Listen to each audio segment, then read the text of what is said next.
they're not here. So it's really hard to get that extra help. Do you see any opportunities that come up when teaching kids who are experiencing homelessness? Experience? The opportunities for them that they may not normally get, or opportunities for your class or teaching? No, because I really don't have that stand out in my class. Okay. This next set of questions is a little more focused on your own identity, but also how that interacts with your relationship with kids and relationship with families. What parts of your own life story do you think help you connect with kids and families experiencing homelessness? I grew up in LA, Mm-hmm. so I was very fortunate that my parents do have come from influence, and but I was able to have friends who didn't, and just having to see that kind of life and compare it to mine, I knew I was very blessed. So I think just coming to see that and looking at the kids that I worked with, and I had a lot of immigrant families coming, and just being able to connect with that, I think, is my own experience. Are there any parts of your life story or gaps between that and your kids' stories that you may find harder to bridge or harder to understand? Just the unstableness of it. Sometimes it is hard to understand, like one day you're here, another day you're living over there. I think that was hard for me to get. I mean, I was compassionate about it, but I can't say that I know what that's like, because I don't know that. Do you see, or how do you see race interacting, your race, their race, or race as a factor interacting in relationships or working with children and families? I've always worked with Hispanic, and I'm Hispanic, so the race never came up issue. I mean, it was funny because sometimes they would think that I didn't speak Spanish until I started to speak, and they're like, "Oh, you speak Spanish?" And I'm like, "Yes, I do." So race was never an issue. Is this a bilingual classroom? This is a bilingual 4K. Okay. Okay. What about class or gender? Have they ever been an influence or a factor in your relationships or experiences? No, not gender. The next question is about your teacher identity. Has working with children experiencing homelessness influenced how you think about yourself as a teacher? Yes, it's made me more aware of my words, of how I receive a child when they get here in the morning. Like, well, like usually when I taught upper grades, I would be like, oh, "You're late again. Like, come on, let's get this going. We gotta hurry." And now I'm just like, "Hey, I'm glad you're here." And I do that for all my kids because I don't know if they're homeless or not at that point. So I'm just glad that they're here, and I make them feel welcome.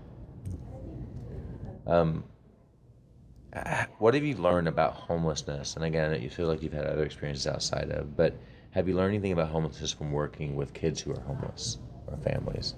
I think that expectation, like your perception of what it is, could be very different. Like when I also train other teachers who've had this issue, and they're like, "Oh, great, they're homeless." Yeah. So right away, there's all this negativity into it. Not that they're trying to be bad teachers, but I'm just saying there's a negativity where, like, they know the attendance isn't going to be great. They know that they probably won't be able to rely on the parents.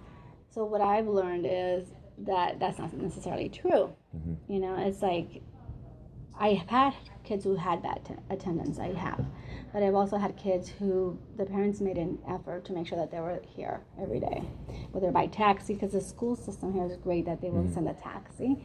Where in LA that didn't happen, so it was very different. I think my perception of, not that I had a bad perception of them, I just think that the perception of homeless and thinking that they will come unfed or dirty, that's not necessarily true.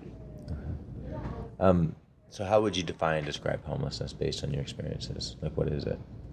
I describe it as somebody who doesn't have a permanent home. Okay. Do you see any patterns across kids and families who are homeless? Do I see a pattern? So it's not exactly stereotypes, but things that more often than not tend to be the case. I think the attendance issue is, like, I see that's a struggle. And that's a pattern that I've seen.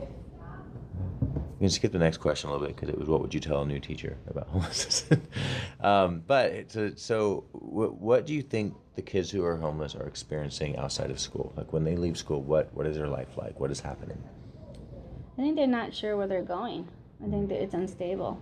Not that the parents try to make it unstable, but I think for them not knowing where they're going to stay, if they're going to stay with the aunt or the cousin or the grandpa or a hotel, I I think not knowing if they're gonna have a good meal.